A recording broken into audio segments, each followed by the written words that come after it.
certainly can. I'm Chris Jackson, and I worked for the BBC for many years, and in the 80s I was also part of the Alnwick Fair, reporting daily into BBC programmes about what was the madness that was going on in this town. Can you tell us a bit about Alnwick? So Alnwick is a fantastic medieval town where everyone pretty much knows everyone else's business, which is not always a good thing.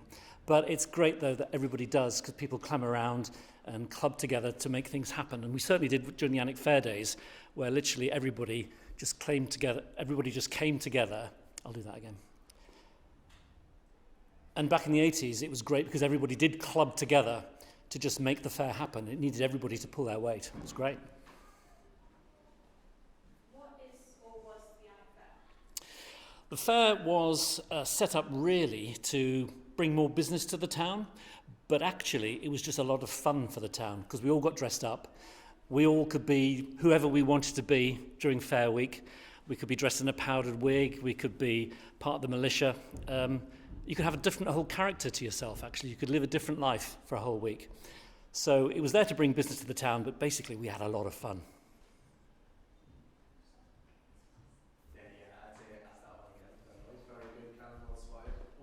Yeah, sure, no problem. So the fair was really there to bring business into the town, but actually it was just a whole heap of fun for everybody involved. We could dress up for a whole week, we could be a completely different character, basically live a different life. And although it was supposed to be about bringing people into the town to spend their money, we just had a load of fun. What kind of positives do you think it brought to the town? I think it brought the town alive. I think everybody could just join in a big communal event, and everybody got a buzz from it. So we were all on a bit of a sort of an emotional high for a week, because quite often when it came to an end, we all felt a bit deflated that we're having to get back into civilian clothes and get on with our normal day job. So it brought the town alive, and of course, it put the town on the map as well, because people were travelling from far and wide to come here and just experience the sort of weird medieval courts that we had, dwell flonking, these things that people had never heard of before. It was a chance for the town to shine. What were some of your best memories of the fair? Well, most people's memories are clouded in vagaries because alcohol played quite a bit of a role in what happened at the night time. So I can really only remember what happened during the daytime, to be honest. And that was, for me, being a reporter for the BBC and interviewing all sorts of really interesting people about their real lives, about their lives during the fair, about people who came to the town. And we also went to Norway, to the twin town of Bryne, which was fascinating to see the two cultures. Of course, the Norwegians came over here and their band played in our parade, which was fantastic. When we went out to Norway, we took part in their parade, their sort of big parade they had in the town there. So quite what the Norwegians made of us going around in weird medieval costumes, some of which were a little bit smelly after a week. Who knows what they made of us? But it was fun. Why do you think it's no longer a thing? It's had its day. I think I left Alnwick before it had finished, but I suppose you've got to keep on reinventing yourself, constantly being new, and everything changes. Not least the law, which meant half the things we were doing then are now illegal through health and safety. But at the time, I can't remember anybody getting really badly hurt, if I'm honest, in any way, shape or form. And I actually was one of the few men to be dunked in the ducking stool. I quite enjoyed it, if I'm honest.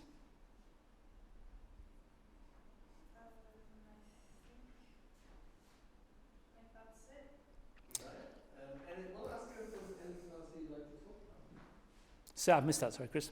Any other things that you like to Yeah, add? so some stories you might or might not want to use. So for Radio Newcastle, we had a stall based in the marketplace because lots of market traders came in as well. People forget there was all this sort of activity in the marketplace, people selling things, doing things. I had a sketch made of me in about 2 minutes flat by a caricaturist, which I still have on my wall at home, which is nice to have a memory of that. But for the radio station, we did live broadcasts from the fair. So the whole of the Northeast was literally in the marketplace during all the madness of the courts and what have you. And we had great fun as a radio station just broadcasting all the stuff that was going on. I found an old Radio Times entry and realised that actually I used to broadcast at least twice a day into the various programmes. So quite how I did that, and serve on the Alnwick Fair committee, and do all the stuff at night, which largely involved going to the pubs, and still be kind of not hungover the next day to go back on air with a broadcast voice. I don't know how I ever did that, other than I was younger then, so maybe it was possible. Another story that, again, is a bit weird. Yeah, sure. Do you need any of that again, or are you happy with that?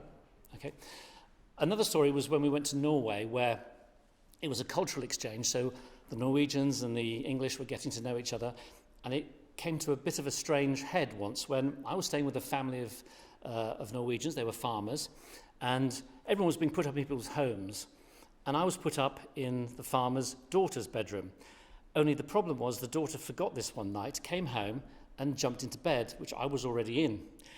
There was a moment of what's going on, then there was a scream, then she ran down to wherever she was supposed to be staying, and it was a very embarrassing morning in the breakfast table, where everyone was trying to pretend nothing had really happened. Nothing did happen, of course, but I'm just saying it was a bit of a strange encounter between two countries.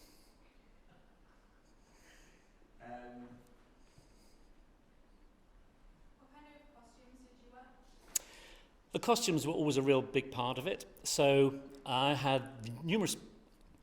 The costumes were always a big part of it. I had a whole range of rather grand ones. Big on the committee, we were allowed to get first dibs on a few of the costumes that were hired in. You always had to find a costume that would fit you, that's the other thing. So it's all very well saying that one looks fantastic, but if it was the wrong size for you, you couldn't get it. And occasionally you'd go the next year and say, hang on a minute, I wore that last year. So it was a bit of competition going on about who looked the best. Powdered wigs, they look great, but they're really itchy. You also have to, I always wore a tricorn hat on top of it, so you felt really tall with all this stuff going on. And the strange thing was that because it was such a busy time, you were busy during the day, you were busy during the night, so if you needed to go to the cash point or something, you had to do that about 1 o'clock in the morning. So I'd be at the cash point, 1 o'clock in the morning, there in my glorious costume with the powdered wig and the tricorn hat on, and somebody driving through the town who didn't know the fair was on would think they'd seen a ghost, and you could sort of tell. It was sort of... What was that? So yeah, you could show off. It's good fun.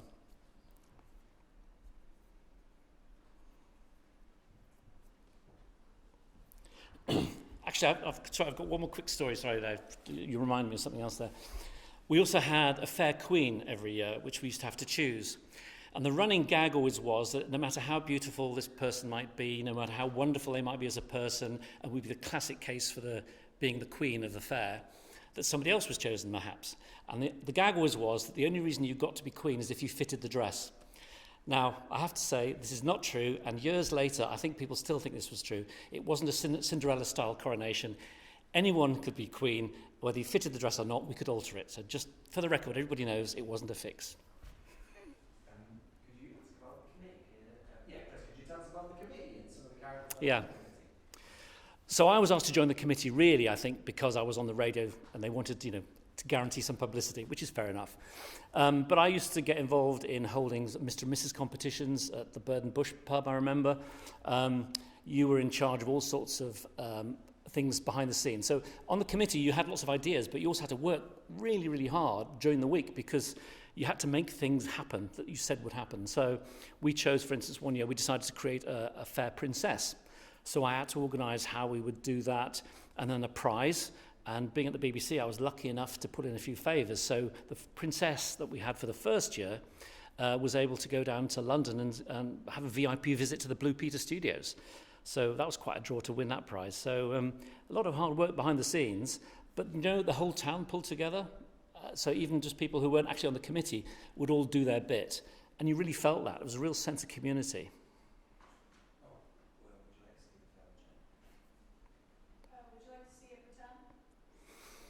I think in principle it sounds great, but the reality is times have changed and you'd have to come up with something a bit new. The whole town in what amounts to fancy dress for a week is a nice, fun idea, but people forget how much work went into making it happen. Roads were closed, things, that kind of thing, which in those days, you just rang up the council and said, we want to close the road. They say, yeah, okay, great. Now, you can imagine the paperwork involved and the fact that lots of people will be angry that you closed a road. So I think in its day, fantastic. Could it happen again? Unlikely. How did you want the committee? I really can't remember how many people were on the committee, but I remember we filled a pub sort of room, so there must have been at least 20 people on it. And the trouble with 20 people on the committee is they have 20 opinions. So you need the people in charge who are really in charge and could knock us all into shape and say, stop talking and just do a bit more doing. Do you have any memories of the strongman competition? Absolutely none. But the reason I don't have any memories of some things, as I say, is that there was so much going on. Actually, all you ever saw was the bits you were involved in. So sometimes there were bits going on. I see dwell flonking is another one that went on, and I asked somebody the other day, dwell flonking, I remember the name, but I can't remember what it is, other than it was a stupid game that nobody understood. Amazing. Any other questions from the floor? Yes. Can you remember any other kind of competitions and events that went on? Yes, so obviously the main stage was where everybody's focus was. I was the judge one year of the ducking stool. As I say, I ended up in the ducking stool myself. I don't know what offence I committed, because normally men are not put in that ducking stool, but I was. Quite enjoyed it, if I'm honest. It was a hot day, nice way to cool off. And then there was all sorts of, we chose an Alnwick Fair Queen, we chose Alnwick Princess, and they had duties during the week to go around. They'd go to old people's homes and sort of say hello to all the residents and bring a bit of joy there. I did a Mr. and Mrs. competition, which was based on the old TV show, and that was about whether couples knew each other well enough to know all about each other. Often they didn't, quite embarrassing, but good fun game in the pub at night. And the militia were always to be found somewhere in town creating havoc. They were always sort of up to no good. So yeah, you just had to keep your wits about you during Alnwick Fair Week, because there was so much going on in different parts of the town. Some things for kids, some things for adults. It was quite a hectic week. We were all pretty tired at the end of it, but in a good way. What about the parade? The parade was fantastic, because it was like the focal point of the opening of it all. Everybody who wanted to make a costume of their own could join in. Round table and the others had their own little floats and everything they were doing. I do remember one occasion where a load of horses were coming down the street, and a load of people started cheering and clapping, but of course that was setting the horses off. So that was a bit of a dodgy moment, and I was actually recording that for the radio at the time, and I remember thinking, this could go horribly wrong, because everybody was cheering and the horses were a little bit spooked by it all, but it was all fine in the end. People realised and they sort of calmed down, and it was fine. But people used to love the parade because it was a real spectacle. Which bits do you think wouldn't work because of the health and safety and the sort of changing times on the laws? The things that wouldn't work today would be certainly the ducking stool. Having been in it myself, I can tell you it was perfectly is not the right word. It was relatively safe, as in you were strapped in. The militia could be quite violent if they ducked you in, but they only did that if they felt you could handle it. And they were quite gentle most of the time. It looked more spectacular than it actually was if you were sat in the seat, because when you came up, water flew everywhere, and it looked, chaotic. But actually, basically, you're just being dipped in water and back out again. Maybe with a bit of gusto, but that couldn't happen today. I can't imagine health and safety would allow that now. The water did get changed, but I suspect it wasn't terribly healthy after a week of being in the marketplace.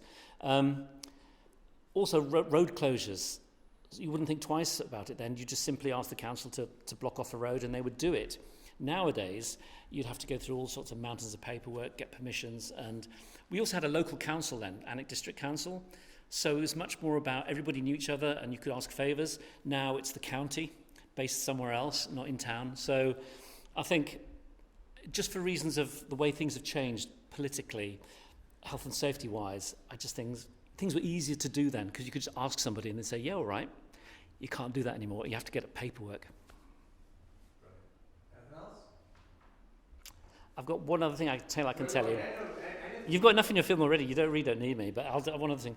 So I was dressed in medieval costume for about a week, and I remember once I had other duties to do on the radio, so I'd have to go off and interview people in other parts of Northumberland. And one day I locked myself out of the office where my ordinary clothes were. So I had to go and do this interview away from Alnwick in powdered wig and all the rest of it. So quite what my interviewee made of it, I don't know, but luckily it was on the radio, so at home nobody had any idea what was going on, but there I was doing a perfectly sensible modern-day interview, dressed as a medieval courtier. It's bonkers.